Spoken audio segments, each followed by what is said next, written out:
Jesús explicó que la sensación de no sentir el cuerpo, de percibirlo lejano o inexistente, no es un síntoma de agotamiento ni una falla biológica.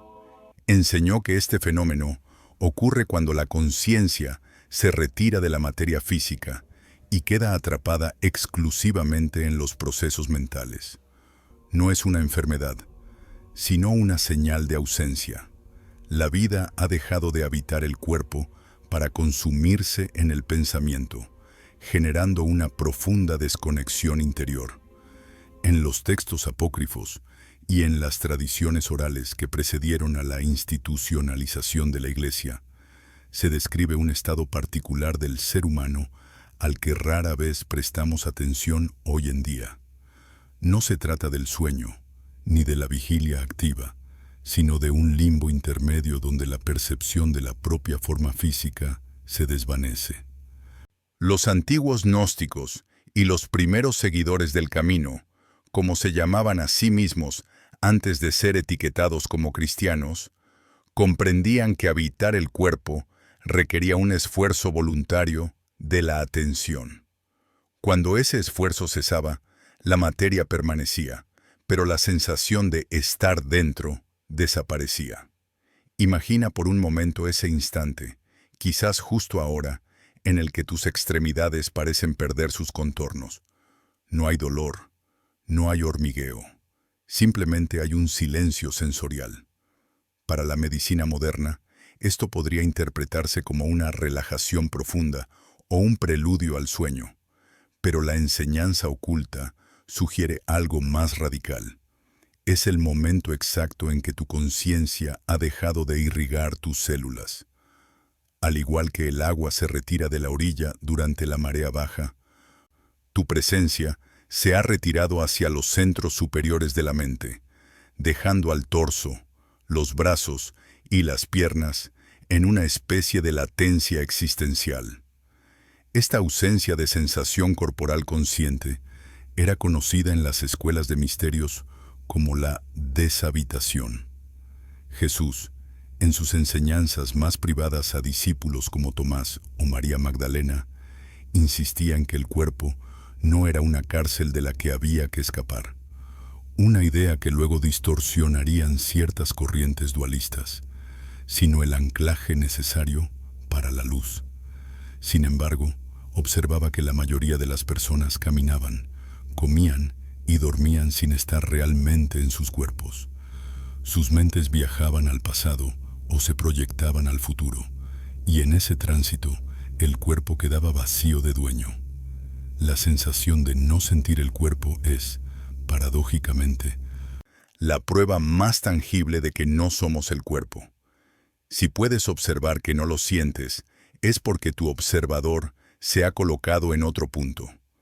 El problema, según estas enseñanzas antiguas, no es la capacidad de separarse, sino el olvido de cómo regresar. Al perder la conexión sensorial con las manos o el pecho, el ser humano pierde también su brújula emocional y su intuición. Se convierte en una entidad puramente mental, una cabeza flotante llena de ruido, desconectada de la sabiduría silenciosa que reside en la biología. En la antigüedad se enseñaba que esta desconexión ocurría a menudo al final del día, después de horas de trabajo intelectual, discusiones, preocupaciones y planificación. La energía vital se había condensado tanto en el cerebro que el resto del organismo quedaba en penumbra. No es que el cuerpo esté cansado en el sentido muscular, es que está energéticamente desierto. La luz de la conciencia se ha retraído hacia arriba, como un ejército que abandona las fronteras para proteger únicamente la torre del castillo. Y en ese abandono, el cuerpo deja de enviar señales. Se vuelve neutro, casi invisible para la percepción interna. Este estado de insensibilidad no debe confundirse con la paz. La verdadera paz, según el misticismo cristiano primitivo, es vibrante y llena de presencia. Se siente viva en cada poro. La desconexión, en cambio, es un vacío estéril. Es un no estar. Jesús advertía que vivir mucho tiempo en este estado de exilio corporal llevaba a una vida de fantasía, donde el individuo cree estar viviendo, pero solo está pensando en la vida. La ausencia de sensación es el primer indicador de que hemos perdido el contacto con la realidad fundamental del momento presente, refugiándonos en la abstracción de la mente. Por tanto, cuando te acuestas y notas que no sientes el peso de tus piernas o la temperatura de tu piel, no estás ante un fallo de tus nervios. Estás experimentando la retirada de tu propio ser.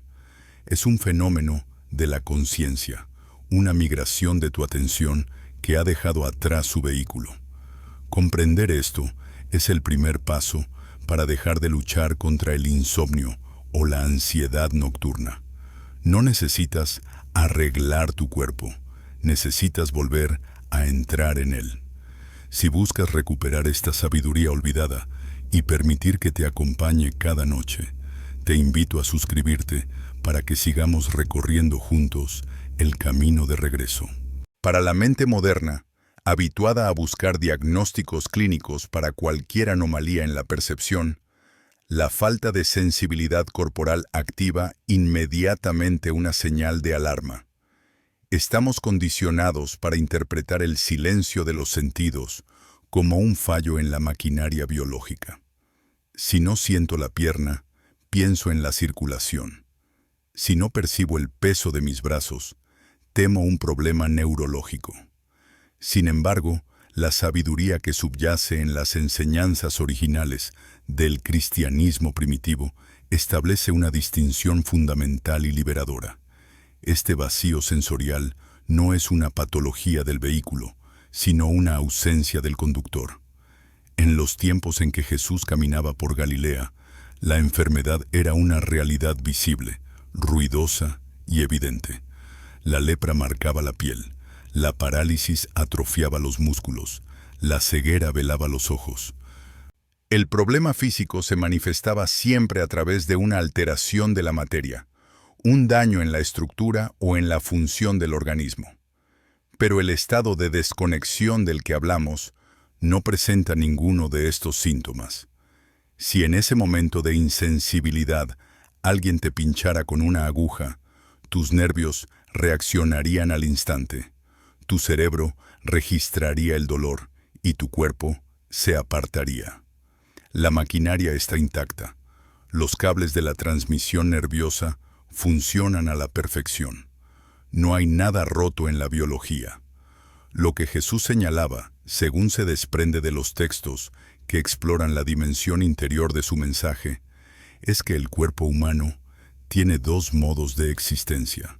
El modo vegetativo, que funciona automáticamente para mantenernos vivos, y el modo consciente, que requiere nuestra participación activa. Cuando dices, no siento mi cuerpo, lo que realmente está ocurriendo es que tu sistema ha quedado operando en piloto automático. El corazón late, los pulmones se expanden y la digestión continúa sin tu intervención. Pero tú, la entidad consciente, la chispa divina que habita la forma, has dejado de supervisar el proceso. No es un problema médico, es un problema de ubicación. Es crucial diferenciar este estado del cansancio físico real.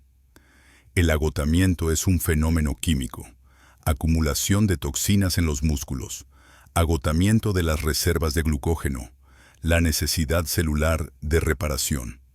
El cansancio pesa, tiene gravedad, tira hacia abajo, se siente como una carga de plomo en los hombros y en los párpados. La desconexión, por el contrario, no pesa. Es etérea. Uno puede sentirse extrañamente ligero, como si flotara o se disolviera. Puedes haber dormido 10 horas y estar perfectamente descansado. Y aún así, si tu atención es secuestrada por una preocupación intensa o un torrente de pensamientos abstractos, dejarás de sentir tu cuerpo. Esto demuestra que la variable no es la energía física, sino la distribución de la conciencia. Esta distinción era vital en las escuelas de sanación del antiguo Oriente Próximo. Se entendía que tratar este estado como una enfermedad física era un error que podía empeorar la situación. Si tratas la desconexión con medicinas para el cuerpo, estás intentando arreglar una casa que no tiene grietas, simplemente porque sus habitantes han apagado la luz y se han ido al ático. Jesús no intentaba curar la desconexión imponiendo manos como hacía con los enfermos. Él enseñaba a despertar la presencia. La cura para la ceguera física es restaurar el ojo. La cura para la insensibilidad espiritual es restaurar la atención. La confusión surge porque hemos llegado a creer que somos nuestros cuerpos. Si creemos ser el cuerpo, cualquier cambio en la percepción de éste se siente como una amenaza a nuestra existencia. Pero la enseñanza oculta sugiere que el cuerpo es como una túnica. Cuando uno lleva puesta una túnica todo el día, deja de sentir el roce de la tela contra la piel. Se olvida de que la lleva puesta porque la sensación es constante. Solo cuando la tela se engancha o se rompe, volvemos a notarla. De manera similar, la mayoría de las personas solo sienten su cuerpo cuando éste grita, cuando hay dolor, hambre o placer extremo. En ausencia de esos picos de intensidad, el cuerpo desaparece de la pantalla del radar mental. Este fenómeno no debe ser motivo de miedo. Al contrario, reconocer que no es un problema físico es el primer paso hacia la tranquilidad necesaria para dormir. No hay nada que temer en la oscuridad de tu habitación. Tu corazón sigue latiendo con la fuerza de la vida. Tu sangre sigue nutriendo cada rincón de tu ser. El silencio sensorial no es la antesala de la muerte, sino la evidencia de que tu conciencia tiene la capacidad de moverse. El hecho de que no sientas tu cuerpo ahora mismo no significa que te esté fallando. Significa que tu energía vital es un recurso móvil y en este momento preciso se ha condensado en otro lugar, lejos de la piel, lejos de los huesos, flotando en el reino invisible del pensamiento. Entender esto desactiva la hipocondría nocturna. No necesitas un médico, ni un remedio, ni un cambio de dieta para volver a sentirte.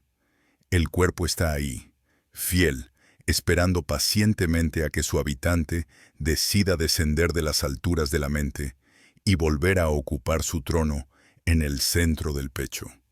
No es una avería del sistema, es simplemente que has dejado la habitación vacía. Cuando la sensación del cuerpo se desvanece, no es que la conciencia desaparezca, simplemente cambia de domicilio. La tradición interior del cristianismo, a menudo eclipsada por dogmas posteriores, concebía la conciencia humana no como un estado fijo, sino como una sustancia móvil, similar al agua o la luz, capaz de fluir y concentrarse en diferentes áreas del ser. Jesús hablaba a menudo de la luz del cuerpo y de cómo, si el ojo interior está sano, todo el cuerpo se llena de esa luminosidad. Esta metáfora no era poesía mística, sino una descripción técnica de la hidráulica espiritual. La conciencia es la luz, y el cuerpo es la habitación que debe iluminar. Lo que ocurre durante la desconexión es un fenómeno de retracción y condensación. Imagina una casa grande, con muchas habitaciones, todas iluminadas tenuemente. De repente, toda la electricidad se desvía para alimentar un potente foco en el ático. El resto de la casa queda a oscuras, no porque la casa haya desaparecido, sino porque la energía se ha monopolizado en un solo punto. Cuando no sientes tus manos o tus pies, es porque casi el 100% de tu voltaje atencional ha sido succionado hacia la cabeza. La conciencia ha abandonado la periferia y se ha atrincherado en el cerebro.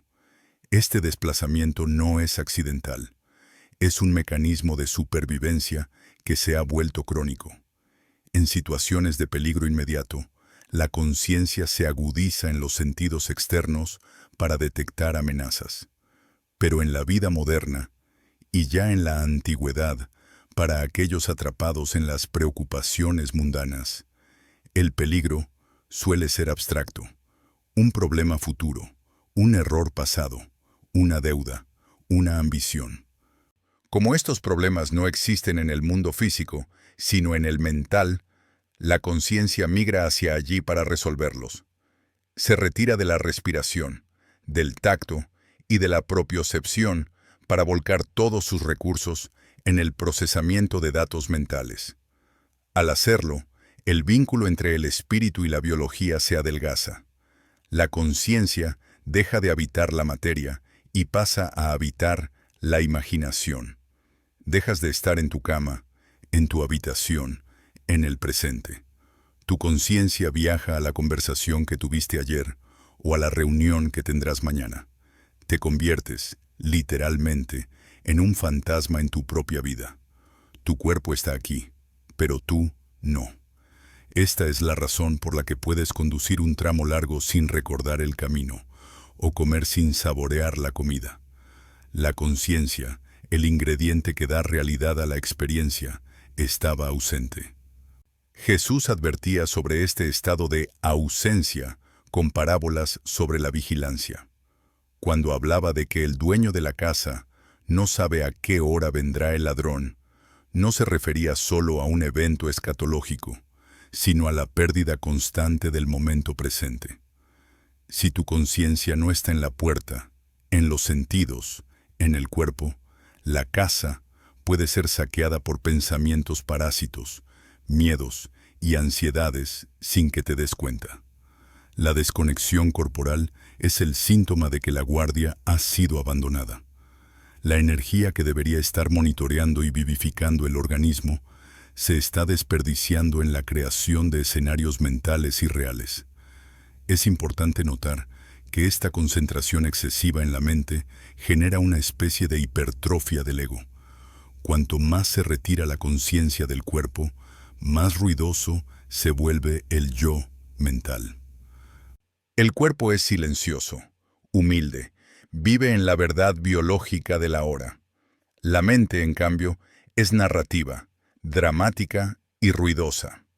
Al retirar la conciencia del cuerpo, perdemos el ancla que nos mantiene cuerdos y estables. Nos quedamos a merced de una tormenta de pensamientos, sin tener tierra firme donde sujetarnos. La sensación de flotar o de irrealidad es la experiencia directa de haber perdido la gravedad espiritual que solo el cuerpo puede proporcionar. Sin embargo, este movimiento es reversible. La conciencia no se ha ido para siempre, solo está mal distribuida.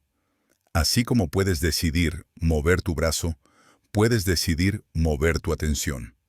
El simple acto de preguntarse ¿dónde estoy ahora? O intentar sentir la yema de un dedo inicia el proceso de retorno. La conciencia es obediente a la voluntad profunda. El problema es que rara vez ejercemos esa voluntad, permitiendo que la inercia de la preocupación secuestre nuestra energía vital día tras día, noche tras noche. Lo que ocurre con la conciencia, en resumen, es un exilio voluntario. Hemos cambiado la riqueza de la experiencia sensorial directa por la pobreza de la simulación mental. Hemos dejado de ser para dedicarnos exclusivamente a pensar. Y en ese trueque, el cuerpo se vuelve un extraño, una herramienta inerte que solo recordamos cuando se rompe, olvidando que es el único lugar en el universo donde nuestra conciencia puede realmente manifestarse y brillar. Cuando la conciencia completa su migración desde el cuerpo hacia la cabeza, el ser humano cruza un umbral invisible. Deja de habitar la realidad para comenzar a vivir exclusivamente en una interpretación mental de la misma. Este estado, que hoy consideramos normal debido a su omnipresencia, fue identificado por las corrientes místicas del cristianismo primitivo como una forma de cautiverio. Vivir atrapado en la mente no significa simplemente pensar mucho o ser inteligente. Significa que la herramienta se ha convertido en el amo, y el amo, la conciencia, ha sido reducido a un esclavo que observa pasivamente un torrente interminable de imágenes, juicios y proyecciones.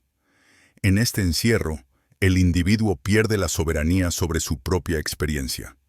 Ya no ve un árbol, sino que etiqueta el árbol, juzga su belleza o recuerda otro árbol del pasado. Ya no escucha el silencio de su habitación, sino que lo llena con el ruido de las conversaciones pendientes. La mente, diseñada para resolver problemas prácticos de supervivencia, se vuelve hiperactiva y comienza a crear problemas imaginarios para justificar su existencia continua. Crea escenarios de conflicto, ensayos de discusiones futuras y revisiones obsesivas de errores antiguos. Este mecanismo genera una capa de ruido estático que se interpone entre el alma y el mundo, y lo que es más crítico para nuestro descanso, entre el alma y su propio cuerpo. Jesús abordó esta trampa mental con una precisión que a menudo se pierde en las traducciones modernas. Cuando instruía a sus seguidores a no preocuparse por el mañana, no estaba dando un consejo moralista sobre la confianza ciega, sino una instrucción técnica sobre la gestión de la energía mental.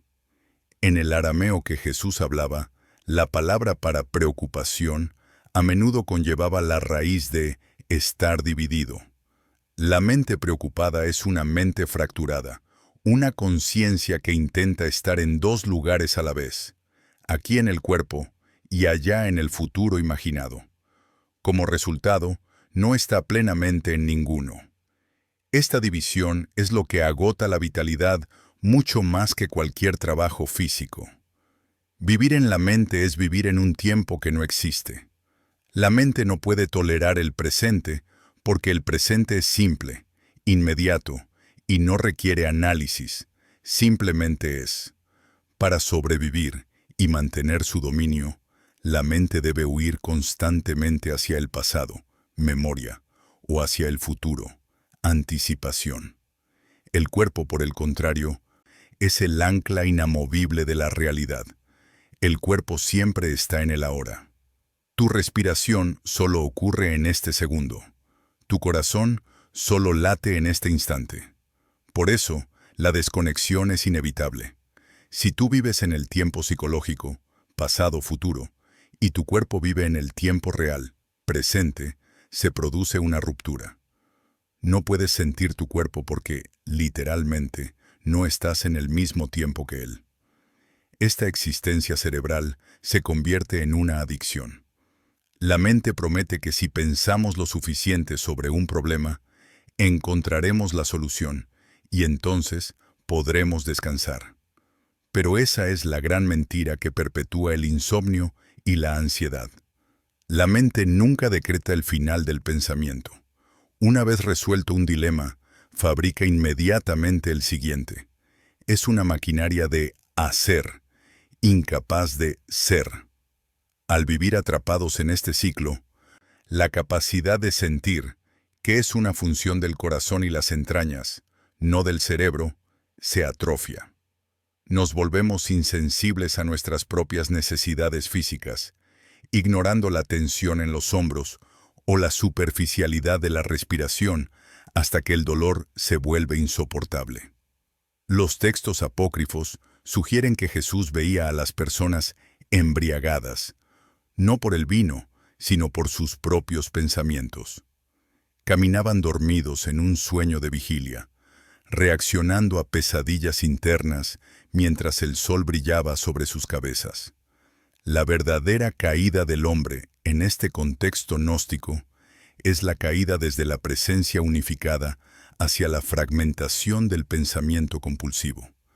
La mente se convierte en una cárcel acolchada, cómoda porque nos conocemos todos sus rincones, pero letal porque nos aísla de la vida real. Para quien busca dormir, este estado es el adversario definitivo. El sueño requiere rendición, soltar el control, descender hacia la oscuridad y el silencio. La mente atrapada teme esa rendición porque la equipara a la muerte o a la pérdida de vigilancia. Por eso, justo cuando te acuestas, la mente aumenta su volumen.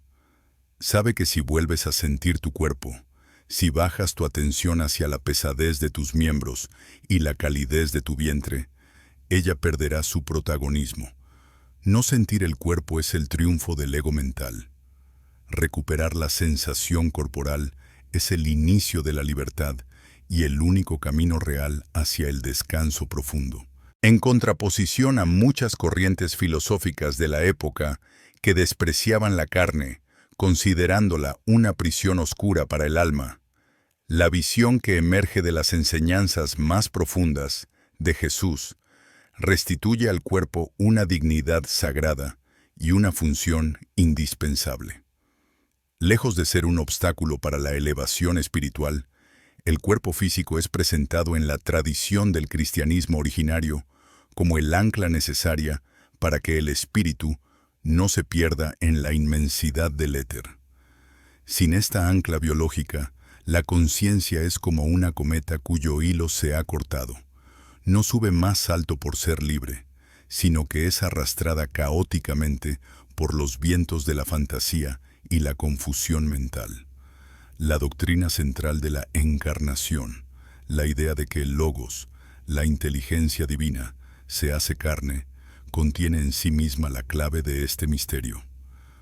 Si lo divino eligió habitar un cuerpo humano, con sus nervios, su sangre y su vulnerabilidad, es porque la materia física posee una capacidad única para contener y radiar la luz de la conciencia.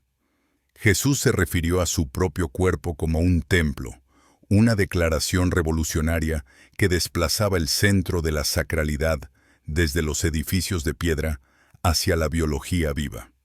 Al hacerlo, enseñaba que el lugar de encuentro con Dios no estaba en un monte lejano ni en un cielo abstracto, sino en la profundidad vibrante de la propia estructura física. El cuerpo actúa como un transformador de energía. La fuerza espiritual pura es de una frecuencia tan alta que resulta imperceptible e inoperable en el mundo cotidiano. Necesita un conductor denso para manifestarse. Del mismo modo que la electricidad requiere un cable de cobre para encender una lámpara. Cuando la conciencia habita plenamente el cuerpo, cuando uno siente la vida en sus manos y en su pecho, el cuerpo deja de ser un objeto pesado y se convierte en un instrumento de alta precisión. Se vuelve transparente a la luz del ser. Por el contrario, cuando rechazamos el cuerpo o lo ignoramos para vivir en la mente, cortamos el circuito. La luz no tiene dónde aterrizar, y la espiritualidad se convierte en un mero ejercicio intelectual, una serie de creencias sin potencia real.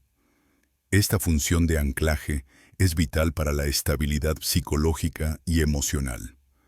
En medio de la tormenta de pensamientos, miedos y deseos que azotan la mente humana, el cuerpo permanece siempre en la verdad. El cuerpo no puede mentir. Si hay tensión, la muestra. Si hay relajación, la expresa. Mientras la mente inventa historias sobre lo que debería pasar, el cuerpo vive estrictamente lo que está pasando. Por eso, volver a sentir el cuerpo es volver a la tierra firme. Es lanzar el ancla al fondo del mar para que el barco de nuestra existencia deje de dar bandazos. En las enseñanzas del desierto, se entendía que un hombre que no sentía su cuerpo era un hombre fácil de manipular por espíritus de error, pues carecía de la base física para discernir lo real de lo ilusorio. Jesús demostraba esta reverencia por lo físico no solo con palabras, sino con actos táctiles. Curaba tocando, barro en los ojos, dedos en los oídos, manos sobre la piel. Lavaba los pies de sus discípulos, un acto que va más allá de la humildad social y entra en el reconocimiento de que lo sagrado toca el polvo. Al manipular la materia y honrar el cuerpo del otro, estaba enseñando que la redención no es una huida de la tierra, sino una penetración consciente en ella. El reino de los cielos que prometía estaba entre y dentro de los seres humanos, sugiriendo una dimensión de profundidad interior accesible solo a través de la puerta de la propia corporalidad. Para quien busca el descanso nocturno, comprender al cuerpo como un ancla espiritual cambia radicalmente la experiencia de irse a la cama. Ya no se trata de apagar la máquina para que deje de molestar, sino de entrar en el santuario para recargar la lámpara. El insomnio y la agitación son a menudo el resultado de una energía espiritual que no encuentra su toma de tierra. La conciencia gira y gira en el cerebro, buscando salida, acumulando estática. Al dirigir la atención intencionalmente hacia el cuerpo, sintiendo el peso, el calor, la vibración interna, ofrecemos a esa energía errante un lugar donde posarse. El cuerpo recibe a la mente pródiga y la absorbe, neutralizando el exceso de voltaje mental y permitiendo que el sistema entero descienda hacia la calma. El cuerpo, por tanto, no es el enemigo del espíritu, sino su consorte. Es la copa que sostiene el vino. Sin la copa, el vino se derrama y se pierde en la tierra. La práctica de sentir el cuerpo es, en esencia, el acto de mantener la copa íntegra y limpia, lista para ser llenada. Cuando Jesús decía, «Permaneced en mí», se puede interpretar en esta clave mística como una invitación a permanecer en la presencia, a no desertar de la propia casa. El cuerpo es la única parcela del universo que se te ha confiado enteramente bajo tu soberanía. Abandonarlo para vivir en la mente es abdicar de tu trono. Recuperar la sensación corporal es en última instancia un acto de autoridad espiritual. Es reclamar el territorio sagrado donde la vida y la conciencia se encuentran para descansar juntas. En la arquitectura invisible del ser humano existe un mecanismo diseñado específicamente para restaurar la conexión perdida entre la conciencia y la materia. Un puente levadizo que une la orilla de la mente con la tierra del cuerpo. Este mecanismo es la respiración, pero no entendida como el mero intercambio automático de gases que nos mantiene biológicamente vivos, sino como una herramienta voluntaria de integración espiritual.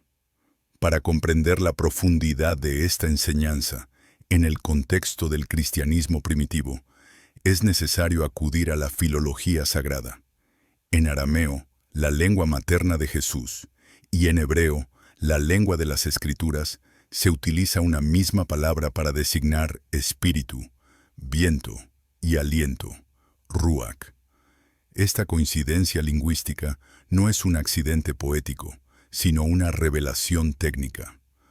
Cuando los textos antiguos dicen que Dios sopló aliento de vida en el hombre, o cuando relatan que Jesús sopló sobre sus discípulos para transmitirles el Espíritu Santo, están describiendo una operación literal de transferencia de conciencia a través de la respiración. Para la mentalidad de la época, el espíritu no era una idea abstracta, sino el aire en movimiento dentro del cuerpo. Por tanto, cuando una persona deja de sentir su cuerpo, lo que ha ocurrido es que su ruach, su respiración consciente, se ha vuelto tan superficial e imperceptible que apenas logra sostener la vida vegetativa, dejando de cumplir su función de vivificar la sensibilidad. Observa tu propio estado cuando estás atrapado en el laberinto de la mente, preocupado o desconectado. Notarás invariablemente que tu respiración se ha vuelto corta, alta y casi inexistente. Apenas utilizas una fracción de tu capacidad pulmonar. Esta respiración de supervivencia es suficiente para que el cerebro siga pensando, pero insuficiente para que el cuerpo se sienta vivo. Al restringir el flujo de aire, cortamos el suministro de presencia. El cuerpo se adormece sensorialmente porque le negamos el movimiento interno que la respiración profunda provoca. Sin ese oleaje rítmico que masajea los órganos y oxigena los tejidos. La conciencia no encuentra un vehículo para descender y se queda atrapada en la cabeza. Jesús y los maestros del desierto entendían la respiración como el ancla móvil. Si la mente vuela hacia el futuro o el pasado, la respiración tiene la cualidad única de ocurrir siempre y exclusivamente en el presente. Nadie puede guardar una respiración para mañana ni recuperar una de ayer. Al obligar a tu atención a seguir el curso del aire entrando por la nariz, llenando el pecho y descendiendo hacia el vientre, estás forzando a tu mente a regresar al ahora. Es una ley mecánica. La atención no puede estar en dos sitios a la vez, con la misma intensidad. Si llenas tu percepción con la sensación de respirar, vacías tu mente del ruido del pensamiento. El acto de respirar conscientemente actúa como una inyección de sensibilidad. Imagina que tu cuerpo es una red de canales secos. La desconexión significa que el agua no fluye por ellos. La respiración profunda y lenta es la apertura de la compuerta. A medida que inhalas con intención, no solo entra oxígeno, entra la atención. Puedes dirigir esa respiración hacia las manos, hacia los pies, hacia las zonas que sientes muertas o lejanas. Los antiguos monjes practicaban la oración unida al ritmo respiratorio, no solo por devoción, sino porque descubrieron que era la única forma de mantener la mente vigilante dentro del cuerpo durante las largas vigilias nocturnas. Esta reconexión tiene un efecto físico inmediato, el retorno de la gravedad. Cuando respiras profundamente y llevas el aire hacia el abdomen, el centro de gravedad de tu energía baja. Dejas de ser una cabeza flotante y vuelves a sentir el peso de tus caderas y tus piernas sobre el colchón. La sensación de no sentir el cuerpo se disuelve porque la respiración ocupa el espacio interno.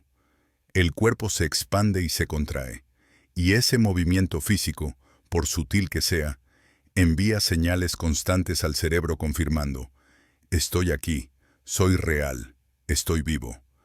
Es fundamental comprender que esta práctica no busca la hiperventilación ni el esfuerzo atlético. Se trata de una respiración suave pero profunda, silenciosa pero total. En la tradición oculta se decía que el aliento debía ser tan fino que no moviera una pluma colocada ante la nariz, pero tan profundo que llegara hasta la raíz del ser. Es una respiración que no se hace, sino que se permite y se acompaña. Al recuperar este ritmo natural, rompemos el ciclo de estrés mental.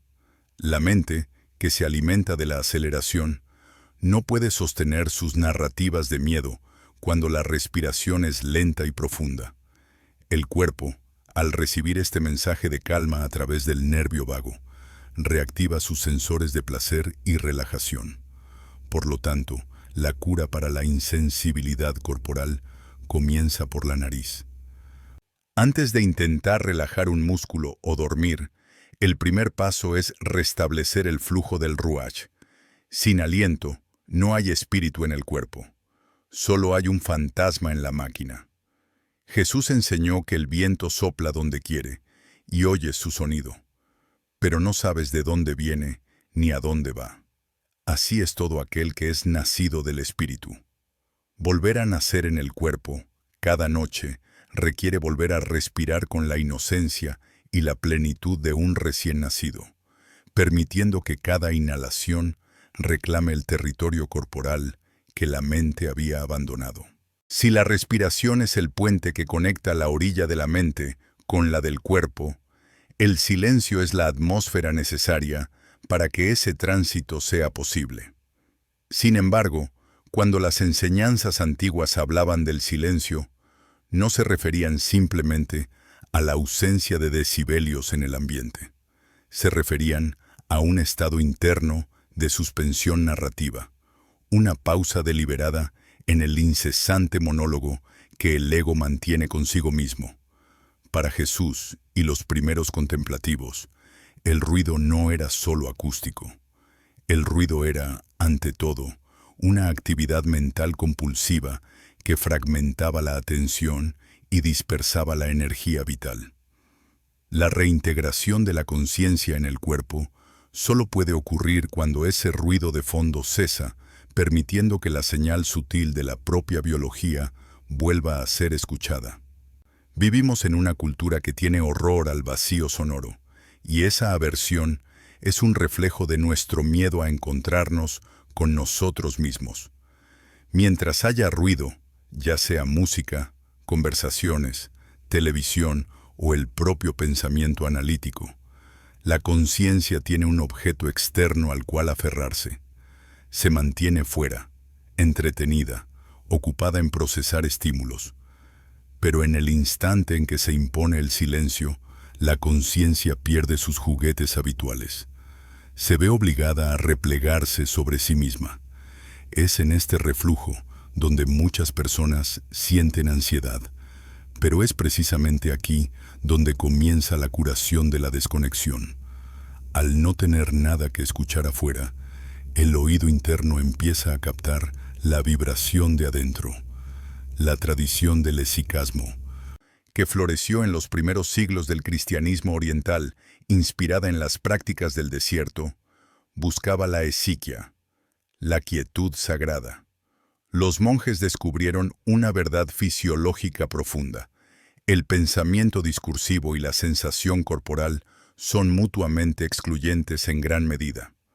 Cuando tu mente está gritando argumentos, tu cuerpo se vuelve mudo.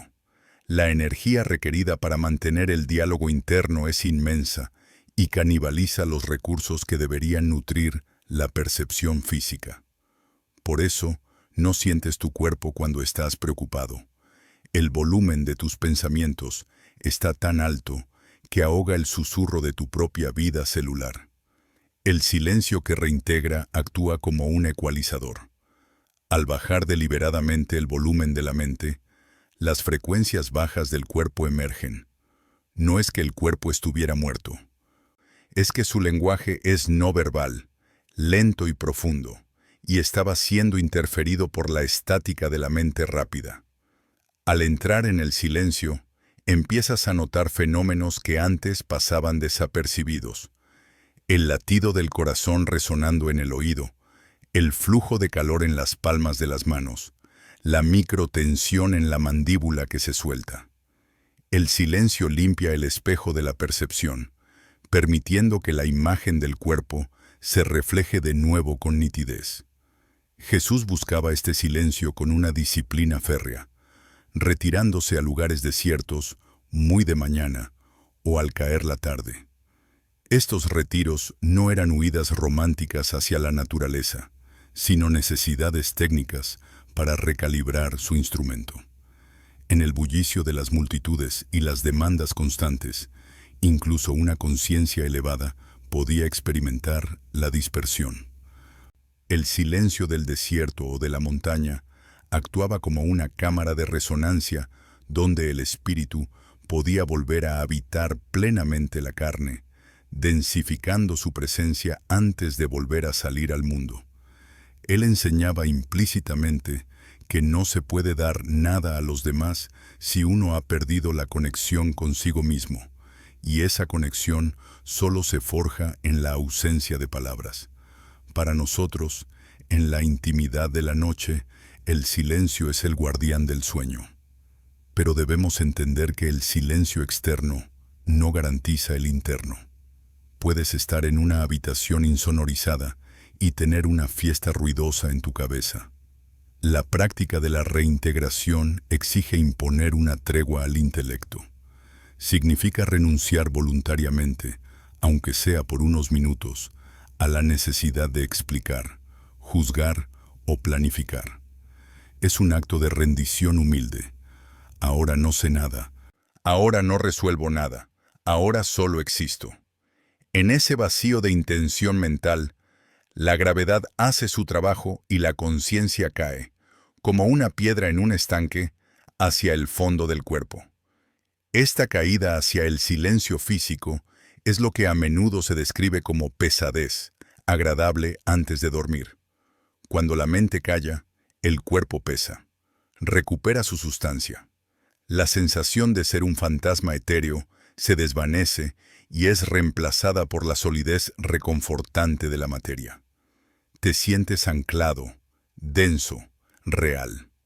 Este es el estado de seguridad biológica que el sistema nervioso necesita para apagar los mecanismos de alerta y permitir el sueño profundo. El insomnio es, en esencia, una incapacidad para callar. Es una resistencia a dejar de ser el narrador de la historia para pasar a ser simplemente el protagonista que descansa. El silencio, por tanto, no es un vacío estéril, sino un espacio lleno de presencia. Es el medio conductor que permite que la electricidad de la conciencia vuelva a fluir por los cables de los nervios. Al abrazar el silencio, no nos quedamos solos. Nos reunimos con nuestro compañero más fiel, el cuerpo, que ha estado esperando pacientemente a que termináramos de hablar para poder arrullarnos hacia el descanso. Resulta legítimo preguntarse, si la conexión consciente con el cuerpo y la práctica de la presencia fueron pilares tan centrales en la enseñanza original de Jesús, ¿por qué han estado ausentes de la catequesis, de los sermones dominicales y de la educación religiosa durante casi 2 milenios? ¿Por qué la mayoría de los creyentes saben recitar el credo de memoria, pero no saben cómo habitar sus propias manos o cómo aquietar su mente? La respuesta no reside en un olvido accidental, sino en una transformación deliberada y profunda que sufrió el cristianismo cuando pasó de ser un movimiento de despertar espiritual a convertirse en la religión oficial de un imperio. En los primeros siglos, las comunidades que seguían el camino eran diversas y fluidas. No había una autoridad central, y el énfasis recaía en la experiencia directa del Espíritu. Textos como el Evangelio de Tomás o el Evangelio de María Magdalena, que más tarde fueron excluidos del canon y ocultados en las arenas de Egipto, muestran a un Jesús que actúa más como un maestro de sabiduría interior que como un dogmático. En estos escritos, la salvación no se presentaba como un evento futuro post-mortem, sino como el reconocimiento de la luz divina que ya reside dentro de la forma humana. El reino está dentro de vosotros y a vuestro alrededor, decía, invitando a una introspección que inevitablemente pasaba por sentir el propio ser. Sin embargo, a medida que el movimiento crecía, surgió la necesidad política y social de unificación. Para convertir una dispersa colección de buscadores en una iglesia universal y sólida, capaz de sobrevivir a la caída de Roma, se requería estructura, jerarquía y uniformidad. Aquí nació el conflicto inevitable entre la experiencia mística y el orden institucional. El místico, aquel que siente a Dios en su propia respiración y en el silencio de su cuerpo, es por definición ingobernable. No necesita intermediarios. Si tienes acceso directo a la fuente divina dentro de tu pecho, la dependencia del sacerdote, del templo y del ritual externo disminuye drásticamente. La institución naciente, en su afán de proteger la doctrina y asegurar la cohesión, comenzó a desconfiar de la revelación interior. Se priorizó la pistis, fe como creencia, en hechos externos y dogmas, sobre la gnosis, conocimiento directo por experiencia. Se enseñó a los fieles a mirar hacia afuera, hacia la cruz, hacia el altar, hacia el cielo, hacia la autoridad eclesiástica. La mirada hacia adentro, hacia el cuerpo y la conciencia, se volvió sospechosa, asociada a herejías que amenazaban la unidad del grupo. Poco a poco, el Cristo interior fue eclipsado por el Cristo histórico, y la práctica de la presencia fue sustituida por la práctica de la obediencia. A esto se sumó una contaminación filosófica que no provenía del judaísmo de Jesús, sino del dualismo griego y del maniqueísmo. Estas corrientes veían la materia como intrínsecamente mala, corrupta y opuesta al espíritu. El cuerpo dejó de ser el templo del Espíritu Santo para convertirse en la cárcel del alma, un enemigo al que había que someter, castigar o ignorar. La ascética medieval llevó esto al extremo. El cuerpo no debía ser sentido ni disfrutado, sino mortificado. Sentir el cuerpo se asociaba con la lujuria, el dolor o la tentación, nunca con la oración. Así, la cristiandad occidental desarrolló una neurosis colectiva de disociación. Vivimos arriba, en la mente y el espíritu, tratando de no tocar abajo, la carne y los instintos. Esta pedagogía del rechazo corporal tuvo consecuencias devastadoras para la salud mental y espiritual de Occidente. Nos enseñaron qué pensar, pero no cómo pensar.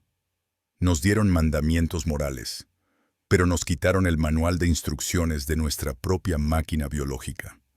Se nos dijo que debíamos amar al prójimo, pero no se nos explicó cómo calmar la ansiedad en el sistema nervioso para ser capaces de amar. La religión se volvió una cuestión de ética y creencia intelectual, perdiendo su base fisiológica. La técnica de bajar al cuerpo para encontrar la paz de Dios se perdió para las masas y quedó restringida a círculos monásticos muy cerrados y elitistas, como los monjes del Monte Athos, quienes guardaron celosamente los secretos de la oración respiratoria bajo llave. El resultado es el hombre moderno, un gigante intelectual con los pies de barro, capaz de entender teología compleja o física cuántica, pero incapaz de estar quieto en una silla sin sufrir, incapaz de dormir sin pastillas, desconectado de su propia base vital. La omisión de esta enseñanza no fue malintencionada en su origen por todos los actores. Muchos buscaban sinceramente proteger la fe, pero el efecto secundario fue el exilio de la conciencia humana. Nos quedamos huérfanos de cuerpo. Recuperar esta enseñanza hoy es un acto de arqueología espiritual. Es volver a las fuentes anteriores al dogma rígido para redescubrir que el cristianismo original no era solo un sistema de creencias, sino un sistema de transformación de la conciencia. Jesús no quería seguidores que le adoraran desde la distancia de una mente ruidosa. Quería discípulos que pudieran beber de su copa, es decir, que pudieran entrar en el mismo estado de comunión profunda con la vida que él experimentaba. Y esa puerta, como hemos visto, no está en las nubes, sino en la sensación humilde, cálida y vibrante de tu propia piel. Si observamos los relatos evangélicos con una lente atenta a los hábitos y no solo a los milagros, emerge un patrón rítmico inconfundible en la vida de Jesús. Su ministerio público estaba marcado por una intensidad agotadora, multitudes que le apretujaban, demandas constantes de sanación, debates hostiles con las autoridades religiosas y la carga emocional de enseñar a mentes que a menudo no comprendían. Sin embargo, el secreto de su resistencia y de su claridad no residía en su divinidad inherente, sino en una disciplina humana rigurosa que practicaba religiosamente, la retirada estratégica hacia la soledad física. No se trataba simplemente de tomarse un descanso en el sentido moderno de distracción o entretenimiento. Cuando los textos dicen que se retiraba a lugares desiertos para orar, están describiendo una técnica de realineación. Jesús sabía que la interacción constante con la neurosis colectiva, con los miedos, deseos y proyecciones de los demás, fragmentaba el campo energético.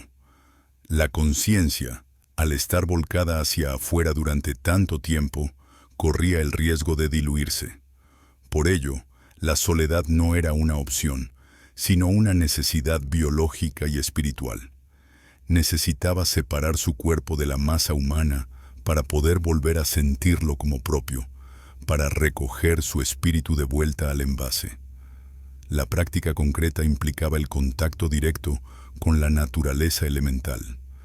A diferencia de los fariseos que oraban en las esquinas de las plazas o en el templo, rodeados de construcciones humanas y miradas ajenas, Jesús buscaba la montaña, el jardín o la orilla del lago. Hay una sabiduría táctil en esto. La tierra, la roca y el agua poseen una vibración lenta y estable, libre de la aceleración mental humana. Al sentarse sobre la tierra desnuda o recostarse contra una piedra en el Monte de los Olivos, el cuerpo físico se sincroniza por resonancia con la frecuencia de la naturaleza. Es un tomar tierra literal. La electricidad estática de la mente social se descarga en el suelo, y el silencio del entorno exterior facilita el retorno al silencio interior. En esas vigilias nocturnas, la práctica no consistía en pedir cosas a Dios con una lista de deseos verbales. La palabra aramea para oración, slotha, implica abrirse o ajustarse, como se ajusta una trampa para cazar o una cuerda de instrumento. Jesús usaba esas horas para afinar su instrumento corporal. Se puede inferir, basándonos en la tradición contemplativa posterior, que permanecía en quietud, observando la respiración y las sensaciones, permitiendo que la tormenta emocional del día se decantara. Era un acto de vaciado, soltar las historias de los leprosos, las discusiones con los escribas, las expectativas de sus propios discípulos, para volver a ser simplemente yo soy en un cuerpo que respira. El momento culminante y más dramático de esta práctica de presencia corporal se narra en la escena de Getsemaní. Allí, ante la inminencia de la tortura y la muerte, el estrés psicológico alcanzó un nivel que hubiera disociado a cualquier otra persona. La reacción instintiva del ser humano ante un terror extremo es salir del cuerpo, desmayarse o entrar en un estado de negación histérica. Sin embargo, Jesús hizo lo contrario. Entró en el cuerpo con una intensidad tal que rompió los vasos capilares. El fenómeno de sudar sangre, hematidrosis, es clínicamente posible solo bajo una presión extrema, donde la persona permanece plenamente consciente y no se disocia. Mientras sus discípulos caían dormidos, no solo por cansancio físico, sino como mecanismo de defensa psicológico para no afrontar la realidad. Jesús se mantuvo despierto. «Velad y orad», les dijo. Esa vela no era solo mantener los ojos abiertos, era mantener la conciencia anclada en la carne, sintiendo todo el horror, todo el miedo, toda la angustia, sin huir hacia la mente ni hacia la inconsciencia. Fue una demostración suprema de que la maestría espiritual no consiste en levitar por encima del dolor, sino en tener la capacidad de habitarlo plenamente sin perder la conexión con la fuente. Esta es la práctica que se nos invita a recuperar, aunque en dosis menores y circunstancias menos dramáticas. Jesús nos enseñó con su ejemplo que no podemos vivir permanentemente afuera. Necesitamos el ritmo de contracción y expansión. Después de un día de trabajo, de tráfico y de ruido, la práctica de Jesús nos dice, retírate, busca tu lugar desierto, que puede ser simplemente tu habitación a oscuras.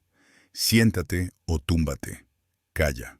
Siente el contacto de tu cuerpo con la superficie que te sostiene. No reces con palabras de la mente, reza con la sensación de tu presencia. Deja que la gravedad te limpie. Él no utilizaba la práctica para escapar de la vida, sino para poder volver a ella con renovada fuerza. Solo alguien que ha llenado su propia copa en el silencio de la noche tiene algo auténtico que ofrecer a la mañana siguiente. Si intentas dar sin haberte recuperado, das desde el vacío y el resentimiento. La práctica de Jesús es el recordatorio de que cuidar el vínculo entre tu espíritu y tu cuerpo no es egoísmo, es la base misma de la capacidad de amar y de servir.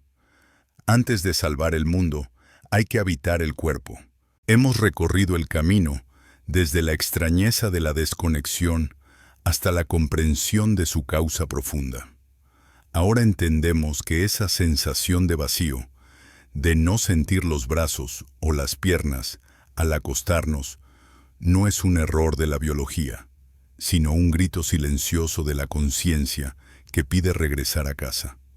La enseñanza oculta que subyace en el cristianismo primitivo y en la sabiduría perenne nos revela que el cuerpo no es un obstáculo para la paz, sino el recipiente indispensable para contenerla. No podemos encontrar el descanso huyendo de nuestra forma física.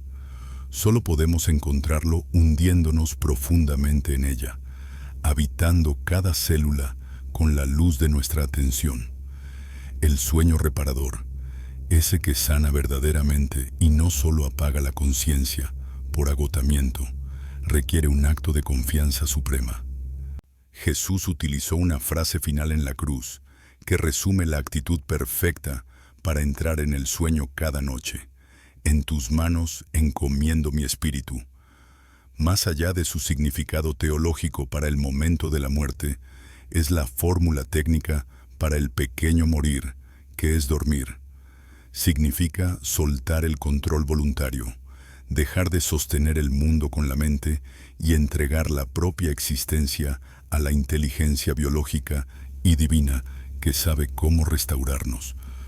Pero para entregar el espíritu, primero hay que tenerlo, y para tenerlo debe estar reunido en el cuerpo, no disperso en las preocupaciones del mañana.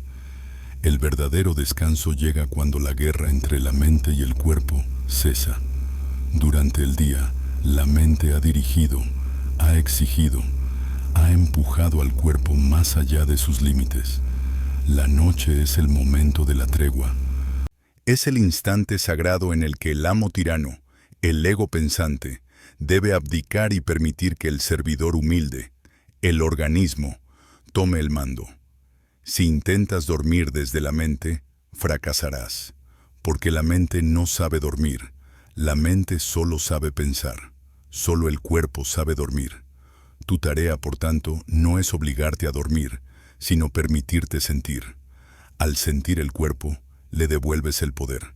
Le dices, confío en ti. Haz tu trabajo. Te invito ahora, en este preciso momento, a realizar el antiguo rito de retorno. No necesitas moverte, ni cambiar de postura, ni hacer nada extraordinario. Simplemente acepta la invitación que tu propia ausencia te ha estado haciendo. Si no sientes tu cuerpo, no te asustes. Úsalo como un mapa. Busca tus pies con tu mente. No los imagines visualmente. Siéntelos desde dentro. ¿Hay un cosquilleo? ¿Hay calor? ¿Hay simplemente un peso sordo? Esa sensación, por mínima que sea, es la vida respondiendo a tu llamada. Es la conciencia volviendo a entrar en el templo. Sube lentamente por tus piernas, como quien llena una vasija de agua sagrada. Ocupa tus rodillas, tus muslos. Nota cómo la cama te sostiene. No estás flotando en el vacío de tus problemas. Estás siendo sostenido por la gravedad, esa fuerza amorosa de la tierra que te abraza constantemente sin pedirte nada a cambio. Permite que tus caderas se hundan. Siente tu abdomen, el lugar donde las emociones se digieren, y deja que se ablande. Si encuentras tensión, no luches contra ella. Solo obsérvala. La observación es luz, y la luz disuelve la oscuridad de la contracción muscular. Llega a tu pecho, al centro de ese corazón que ha latido millones de veces sin que tú se lo ordenaras. Siente la gratitud de esa lealtad biológica. Tu cuerpo es tu aliado más fiel, el único que te acompañará desde el primer aliento hasta el último. Al volver a sentirlo, dejas de estar solo. La soledad es una ilusión de la mente separada. En el cuerpo, siempre estás acompañado por la vida misma. Extiende tu presencia hacia tus manos, esas herramientas que han hecho tanto hoy, y déjalas descansar. Deja que se vuelvan pesadas, inútiles por unas horas, liberadas de la obligación de hacer. Finalmente, ocupa tu cuello y tu cabeza, pero no ocupes los pensamientos. Ocupa la sensación física. Siente el peso del cráneo sobre la almohada. Siente los músculos de la cara, la mandíbula, los ojos. Suelta la máscara que has llevado todo el día para presentarte ante el mundo. Debajo de esa máscara no hay nada que defender, nada que demostrar. Solo hay ser. Al reintegrarte completamente, notarás que el ruido mental se aleja. No es que los pensamientos desaparezcan por completo, es que pierden importancia. Se vuelven lejanos, como el ruido del tráfico en una calle distante. Tú estás aquí, adentro, en el refugio cálido y oscuro de tu propia materia. Esta es la cámara secreta de la que hablaba el Evangelio, donde se cierra la puerta y se encuentra al Padre en lo secreto. En esta densidad corporal reside la paz que sobrepasa todo entendimiento, porque no es una paz pensada, es una paz sentida. Ahora, ya no eres una mente atrapada tratando de escapar de un cuerpo insensible. Eres una unidad. Eres espíritu hecho carne, descansando en la confianza de que el universo te sostendrá durante la noche. Todo está bien. No hay nada más que hacer. Tu cuerpo sabe el camino hacia el sueño. Solo tenías que entrar en él para dejar que te llevara. Descansa en tu propia presencia. Buenas noches.